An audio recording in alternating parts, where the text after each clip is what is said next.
hiire. No nii, tervist!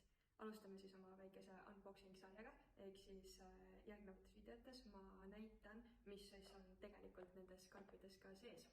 Esimeseks tooteks on meil siis Ergo-He vertikaalne hiir ja näeb ta siis selline välja pakendis ja vaatame, mis tal siis sees on siin. Nii, karp käib iseenesest hästi lihtsalt lahti.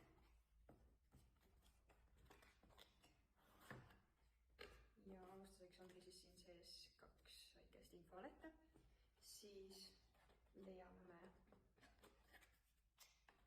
USB-otsiku, mis käib siis arvuti külge.